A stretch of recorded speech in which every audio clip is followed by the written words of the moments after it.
ದೇವರು ಪ್ರೀತಿಸುವ ಪ್ರೀತಿಯ ಬಿಗ್ ಜೆ ಟಿ ವಿ ಪ್ರಿಯ ವೀಕ್ಷಕರಿಗೆ ನಮ್ಮ ಕರ್ತನಾದ ಯೇಸು ಕ್ರಿಸ್ತನ ಹೆಸರಿನಲ್ಲಿ ನಿಮ್ಮನ್ನು ವಂದಿಸಿ ಸ್ವಾಗತ ಬಯಸ್ತಿದ್ದೇವೆ. ಬನ್ನಿರಿ, ದೇವರ ವಾಕ್ಯವನ್ನು ಇಂದು ನಾವು ಯೋವೇಲ್ನ ಗ್ರಂಥದಿಂದ the book of Joel chapter 1 ಮೊದಲನೇ ಅಧ್ಯಾಯದಿಂದ ಅಧ್ಯಯನ ಮಾಡಿಕೊಳ್ಳಲಿಕ್ಕಿದ್ದೇವೆ. ಯೋವೇಲ ಅಂದರೆ ಯೆಹೋವನು ದೇವರು. ಯೆಹೋವನು ದೇವರು ಅಥವಾ ಯೆಹೋವನು ಅವನ ದೇವರು ಎಂಬುದಾಗಿ ಕೂಡ ಒಂದು ಅರ್ಥ ಕೊಡ್ತದೆ. ಜೆಹೋವ ಈಸ್ ಗಾಡ್ ಅಥವಾ ಜೆಹೋವ ಈಸ್ ಹಿಸ್ ಗಾಡ್. ಆತನ ದೇವರು ಯೆಹೋವನು ಅಂದರೆ ಎಂಥವನಾಗಿರುವನು ಅಂಥವನಾಗಿರುವಾತನು ದೇವರು, ಅಥವಾ ಎಂಥವನಾಗಿರುವೆನು ಅಂಥವನಾಗಿರುವೆನು ಎಂಬಾತನು ದೇವರು ಎಂಬುದಾಗಿ. ಸರಿ, ಈಗ ಈ ಮೊದಲನೇ ಅಧ್ಯಾಯದಲ್ಲಿ ನಾವು ನೋಡಿಕೊಳ್ಳುವಾಗ ದೇವರ 11 ಬುದ್ಧಿವಾದಗಳಿದೆ. 11 ಎಕ್ಸಾಲ್ಟೇಷನ್ಸ್ ಆಫ್ ಗಾಡ್. ದೇವರ 11 ಬುದ್ಧಿವಾದಗಳು ಪ್ರವಾದಿಯ ಮುಖಾಂತರ, ಯೋವೇಲನ ಮುಖಾಂತರವಾಗಿ ದೇವರು ಎಂಥವನಾಗಿರುವನೋ ಅಂಥವನಾಗಿರುವಾತನೋ ದೇವರು ಎಂಬುದನ್ನು ರುಜುಪಡಿಸುವಂಥ ಪುಸ್ತಕ ಈ ಚಿಕ್ಕ ಪುಸ್ತಕವಿದು. ದೇವರೇ ಸದಾ ಇರುವಾತನೆಂಬುದನ್ನು ಪ್ರವಾದಿಯ ಮುಖಾಂತರವಾಗಿ ದೇವ ಜನರಿಗೆ ತಿಳಿಯಪಡಿಸುವಂಥದ್ದು. ಇದರಲ್ಲಿ ದೇವರ 11 ಬುದ್ಧಿವಾದಗಳು ಮತ್ತು ಯೆಹೋವನ ಬಗ್ಗೆ 7 ಸತ್ಯಾಂಶಗಳು, 7 ಫ್ಯಾಕ್ಟ್ಸ್ ಅಬೌಟ್ ಯಾವೆ, ಜೆಹೋವ ಎಂಬುದಾಗಿ ನೋಡಿಕೊಳ್ತೇವೆ. ನೋಡೋಣ. ಮೊದಲನೇ ವಚನದಲ್ಲಿ, ಪೆತುವೇಲನ ಮಗನಾದ ಯೋವೇಲನಿಗೆ ಯೆಹೋವನು ದಯಪಾಲಿಸಿದ ವಾಕ್ಯವು. ಹೌದು, ದೇವರು ಇಲ್ಲಿ ತನ್ನ ವಾಕ್ಯವನ್ನು ದಯಪಾಲಿಸಿದ್ದಾಗಿ ನೋಡ್ತೇವೆ. ಏನೇನು ದಯಪಾಲಿಸಿದಾನೆಂಬುದಾಗಿ ನೋಡುವಾಗ 11 ಬುದ್ಧಿವಾದಗಳು ಮತ್ತು 7 ತನ್ನ ಕುರಿತಾದ ಸತ್ಯಾಂಶಗಳನ್ನು ಈ ಒಂದು ಅಧ್ಯಾಯದಲ್ಲಿ ದಯಪಾಲಿಸಿದ್ದಾನೆ. ನೋಡೋಣ ಬನ್ನಿರಿ, ಏನು ಬುದ್ಧಿವಾದಗಳು. ಮೊದಲನೇದಾಗಿ 2ನೇ ವಚನದಲ್ಲಿ, ಕಿವಿಗೊಡಿರಿ. ಲಿಸನ್, ಕಿವಿಗೊಡಿರಿ. ಹೌದು, ದೇಶ ನಿವಾಸಿಗಳೇ, ನೀವೆಲ್ಲರೂ ಕಿವಿಗೊಡ್ರಿ. ಎಲ್ಲರ ಕಡೆಯಿಂದ ದೇವರ ಅಪೇಕ್ಷೆ ಪಡುವಂಥದ್ದು ಕಿವಿಗೊಡ್ರಿ. Listen, listen. ದೇವರು ಮಾತನಾಡುವ ದೇವರು. ಕಿವಿಗೊಡಿರಿ. 3ನೇ ವಚನ, ವರ್ಣಿಸಿರಿ. ನಿಮ್ಮ ಮಕ್ಕಳಿಗೆ ವರ್ಣಿಸಿರಿ. ಯಾವುದರ ಬಗ್ಗೆ? ದೇವರ ಬಗ್ಗೆ, ದೇವರ ಘಟನೆ ಬಗ್ಗೆ, ಮುಂದಿನ ತಲೆಮಾರುಗಳಿಗೆ.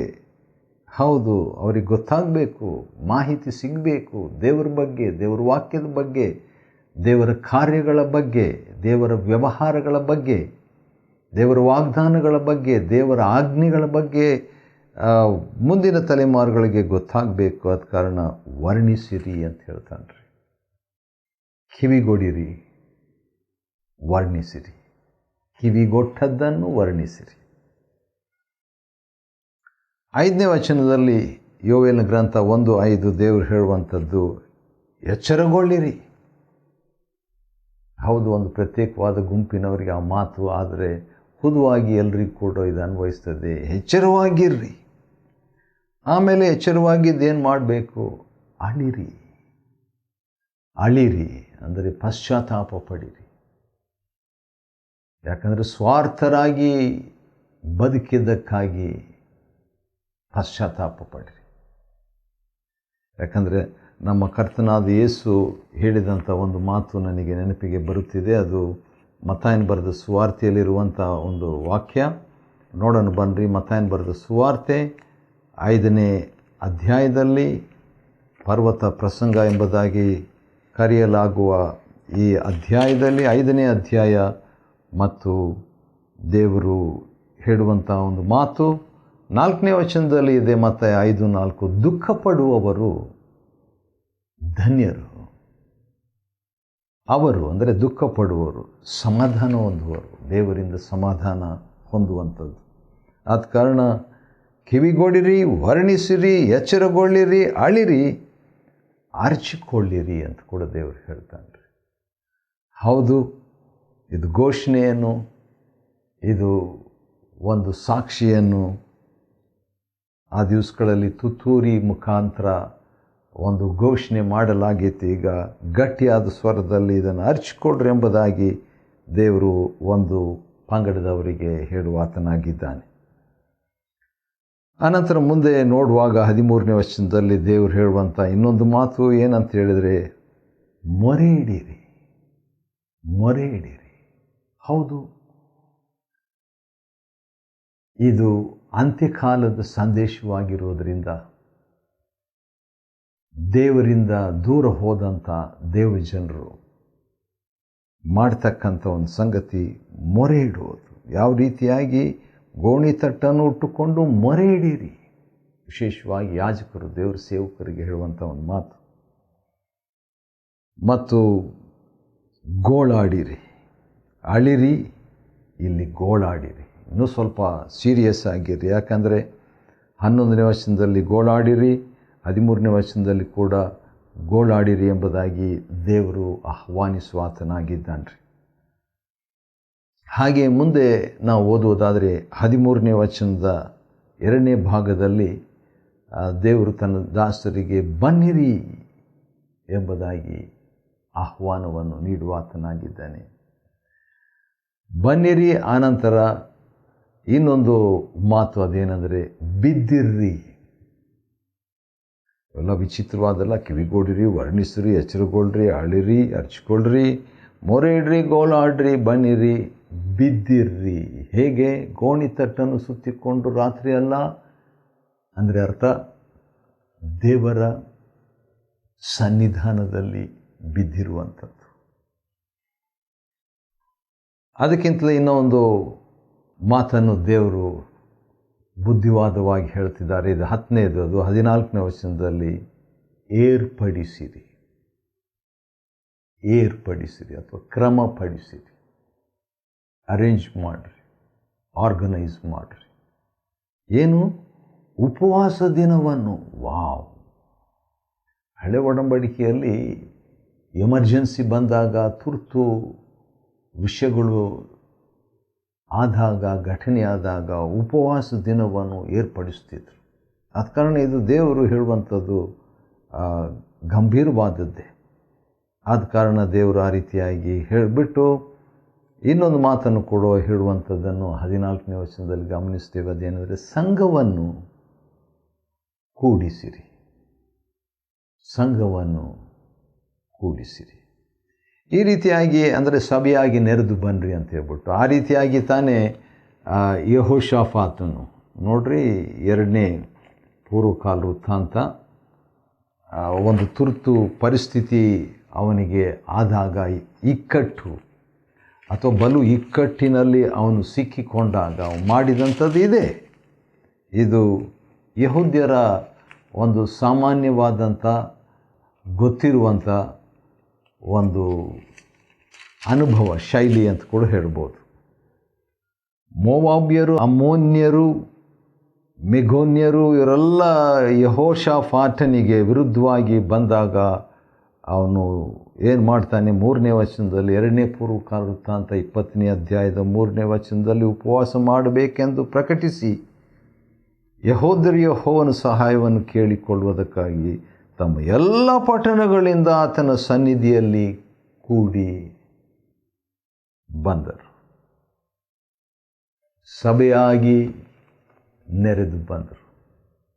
ಒಂದು ವೇಳೆ ಆ ರೀತಿಯಾಗಿ ಗುಂಪು ಗುಂಪಾಗಿ ಜನರು ಹೋಗ್ತಾ ಇದ್ದಾಗ, 100 1000 ಲಕ್ಷವಾಗಿ, ಆಗ ನೆರೆಯವರು ಅಥವಾ ಮನೆಯಲ್ಲಿರುವವರು ಏನಿದು ಗುಂಪು ಗುಂಪಾಗಿ ಜನರು ಹೋಗ್ತಿದ್ದಾರಿಲ್ಲ, ಏನು ವಿಷಯ ಅಂತ ಯೋಚನೆ ಮಾಡಿ ಅವ್ರ ಹತ್ರ ಹೋಗ್ಬಿಟ್ಟು, ಏನು ವಿಷಯ ನೀವೆಲ್ಲ ಗುಂಪು ಗುಂಪಾಗಿ ಹೋಗ್ತಾ ಇದ್ದೀರಿ, ಇಡೀ ದಿವಸ ನೋಡ್ತಾ ಇದ್ದೀವಿ ಗುಂಪು ಗುಂಪಾಗಿ ಹೋಗ್ತಾನೇ ಇದ್ದೀರಿ, ಏನು ವಿಷಯ? ಇಲ್ಲ, ನಮ್ಮ ಅರಸನು ಯೆಹೋಷಾಫಾಟನು ಪ್ರಾರ್ಥನೆಗಾಗಿ ಕೂಡಿ ಬರಬೇಕಂತ ನಮ್ಮನ್ನು ಕರೆದಿದ್ದಾರೆ. ಪ್ರಾರ್ಥನೆಗಾಗಿ ಕೂಡಿ ಬರುವುದಕ್ಕಾಗಿ ಸಭೆಯಾಗಿ ಇಷ್ಟೊಂದು ಜನ ಹೋಗ್ತಾ ಇದ್ದೀರಾ ಅಂತ ಆಶ್ಚರ್ಯಪಟ್ಟಿರಬೇಕು. ಹೌದು, ದೇವರ ಕಾರ್ಯಗಳು ಆ ರೀತಿಯಾಗಿರ್ತವೆ. ಸಂಘವನ್ನು ಕೂಡಿಸ್ರಿ ಎಂಬುದಾಗಿ ಯೋವೇಲ 1:14 ದೇವರು ಉಪವಾಸ ದಿನವನ್ನು ಏರ್ಪಡಿಸಿ ಆ ರೀತಿಯಾಗಿರಬೇಕಂತ ಇದು ಪ್ರಾಮುಖ್ಯವಾದಂಥ ಒಂದು ವಿಷಯವಾಗಿರುವುದರಿಂದ. ಸರಿ, ಯೋವೇಲನ ಗ್ರಂಥ 1ನೇ ಅಧ್ಯಾಯದಲ್ಲಿ ದೇವರ 11 ಬುದ್ಧಿವಾದಗಳನ್ನು ನೋಡಿದ್ವಿ. ಈಗ ದೇವರ ಸಪ್ತ ಸತ್ಯಾಂಶಗಳನ್ನು ನೋಡಿಕೊಳ್ಳೋಣ. ದೇವರ ಸಪ್ತ ಸತ್ಯಾಂಶಗಳು ಅಂದರೆ ದೇವರ ಬಗ್ಗೆ ಇರುವಂಥ ಸಪ್ತ ಸತ್ಯಾಂಶಗಳು. ಹೌದು, ಮೊದಲನೇದಾಗಿ ಇರುವಂಥದ್ದು ಏನಂತ ಹೇಳಿದರೆ, ಆ ಲೆಕ್ಕದಲ್ಲಿ 1ನೇ ವಚನವನ್ನೇ ನಾವು ನೋಡುವುದಾದರೆ ಏನಂತಿದೆ? ಯೆಹೋವನು ದಯಪಾಲಿಸಿದ ವಾಕ್ಯವು. ದೇವರ ಬಗ್ಗೆ ಮೊದಲನೇ ಸತ್ಯಾಂಶ ಏನಂದರೆ, ದೇವರು ವಾಕ್ಯವನ್ನು ನೀಡುವಾತ. God is the God who gives his word. 560 ಸಾರಿ ಮೋಶೆಯ ಪಂಚಗ್ರಂಥಗಳಲ್ಲಿ ದೇವರು ಮಾತಾಡಿದನು. ಯೆಹೋವನ ವಾಕ್ಯ ಮೋಶೆಗೆ ಬಂತಂತ ಹೇಳ್ಬಿಟ್ಟು. ಇನ್ನೊಂದು 300 ಸಾರಿ ಚರಿತ್ರೆ ಪುಸ್ತಕದಲ್ಲಿ, ಇನ್ನೊಂದು 1200 ಸಾರಿ ಪ್ರವಾದನೆ ಗ್ರಂಥಗಳಲ್ಲಿ, ಮಲಾಕಿಯಲ್ಲಿ ಮಾತ್ರ 24 ಸಾರಿ. ಈ ರೀತಿಯಾಗಿ 2000ಕ್ಕಿಂತಲೂ ಹೆಚ್ಚಾಗಿ ದೇವರು ಮಾತಾಡಿದನು, ದೇವರ ವಾಕ್ಯ ಬಂತು ಎಂಬಂಥ ಮಾತು ಹೇಳಲಾಗಿದೆ. ಆದ ಕಾರಣ ದೇವರ ಬಗ್ಗೆ ಮೊಟ್ಟ ಮೊದಲನೇದಾಗಿರುವಂಥ ಯೋವೇಲನ ಪ್ರವಾದನಾ ಗ್ರಂಥದಲ್ಲಿ ಏನಂತ ಹೇಳಿದ್ರೆ, ಯೋವೇಲನಿಗೆ ಯೆಹೋವನೇ ದೇವರು ಎಂದು ನಂಬಿದ್ದಾತನಿಗೆ ದೇವರು ತನ್ನ ವಾಕ್ಯವನ್ನು ದಯಪಾಲಿಸಿದನು. ಆತ ನಾಮಕ್ಕೆ ಸ್ತೋತ್ರವಾಗಲಿ. ಆ ವಾಕ್ಯವನ್ನು ದಯಪಾಲಿಸುವಾಗ ದೇವರು ಯಾಕೆ ದಯಪಾಲಿಸ್ತಾನೆ ಅಂದರೆ, ಅದನ್ನು ಯೋವೇಲನಿಗೆ ಮಾತ್ರ ಅಲ್ಲ, ಅದನ್ನು ತಕ್ಕೊಂಡು ಬೇರೆಯವರಿಗೂ ದೇವಜನರಿಗೂ ತಿಳಿಸ್ಬೇಕಂತೇಳಿ. ಎರಡನೇದಾಗಿ ದೇವರ ಬಗ್ಗೆ ಎರಡನೇ ಸತ್ಯಾಂಶ ಏನಂತ ಹೇಳಿದರೆ 9ನೇ ವಚನದಲ್ಲಿದೆ. ಯೋವೇಲ 1:9 ಯೆಹೋವನ ಸೇವಕರಾದ ಯಾಜಕರು ದುಃಖಿಸ್ತಾರೆ. ಹೌದು, ದೇವರ ಬಗ್ಗೆ ಇರುವಂಥ ಎರಡನೇ ಸಂಗತಿ ಏನಂದರೆ, ಯೆಹೋವನ ವಾಕ್ಯದ ಬಗ್ಗೆ ನೋಡಿದ್ವಿ, ಆತನ ವಾಕ್ಯ ದಯಪಾಲಿಸ್ತಾನೆ. ಈಗ ಯೆಹೋವನ ಸೇವಕರ ಬಗ್ಗೆ ನಾವು ನೋಡ್ತೀವಿ. ಇಲ್ಲಿ 9ನೇ ವಚನ ದುಃಖಿಸುವಂಥದ್ದು, 13ನೇ ವಚನದಲ್ಲಿ ನನ್ನ ದೇವರ ದಾಸರೇ ಬನ್ನಿರಿ. ಯಾಕೆ ಬರಬೇಕು? ರಾತ್ರಿಯೆಲ್ಲ ಗೋಣಿ ತಟ್ಟನ್ನು ಸುತ್ತಿಕೊಂಡು ಬಿದ್ದಿರ್ರಿ ಎಂಬುದಾಗಿ. ಗಂಭೀರವಾಗಿರ್ರಿ, ಟೈಮ್ ಕೊಡ್ರಿ. ದೇವರು ಟೈಮ್ ಎಕ್ಸ್ಪೆಕ್ಟ್ ಮಾಡ್ತಾನೆ, ನಿರೀಕ್ಷಿಸ್ತಾನೆ. ದೇವರು ಗಂಭೀರವಾಗಿರುವಂಥದ್ದನ್ನು ಎದುರು ನೋಡ್ತಾನೆ.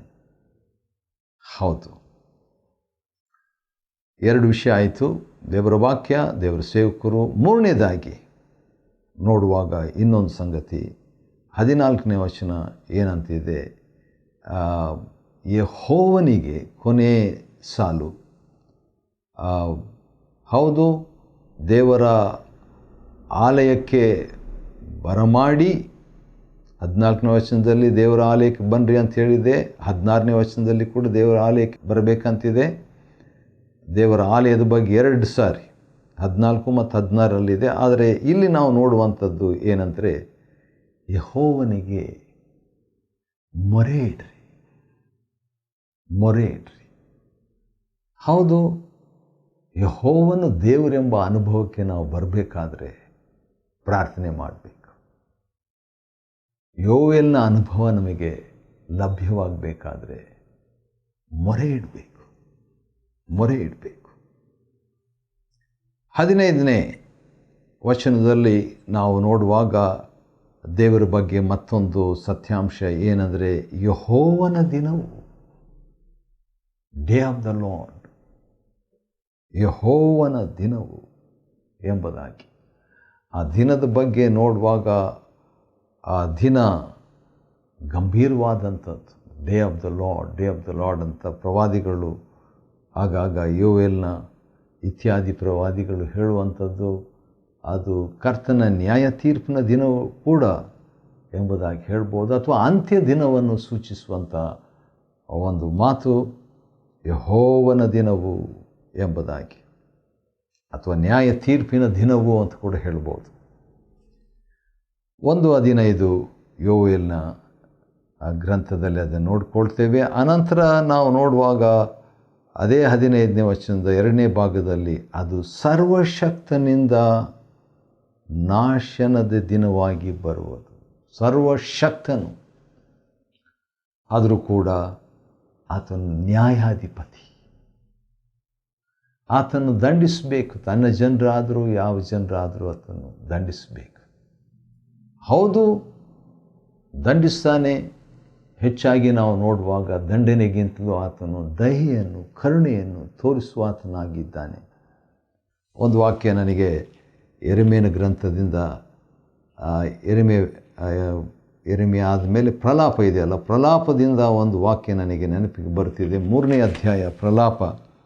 ಅದರಲ್ಲಿ ನೋಡುವಾಗ ದೇವರು ಈ ರೀತಿಯಾಗಿ 33ನೇ ವಚನ ನೆನಪಿಟ್ಕೊಳ್ಳಿಕ್ಕೆ ಈಸಿ. 3:3 ಅಧ್ಯಾಯ 33ನೇ ವಚನ ಪ್ರಲಾಪಗಳು. ಅದರಲ್ಲಿ ದೇವರು ಹೇಳುವಂಥ ಒಂದು ಮಾತು, ನರಜನ್ಮದವರನ್ನು, ಅಂದರೆ ನಮ್ಮನ್ನು, ಮನುಷ್ಯರನ್ನು, ನರಜನ್ಮದವರನ್ನು ಬಾಧಿಸಿ ವ್ಯಥೆಗೊಳಿಸುವುದು ಆತನಿಗೆ ಇಷ್ಟವಿಲ್ಲ.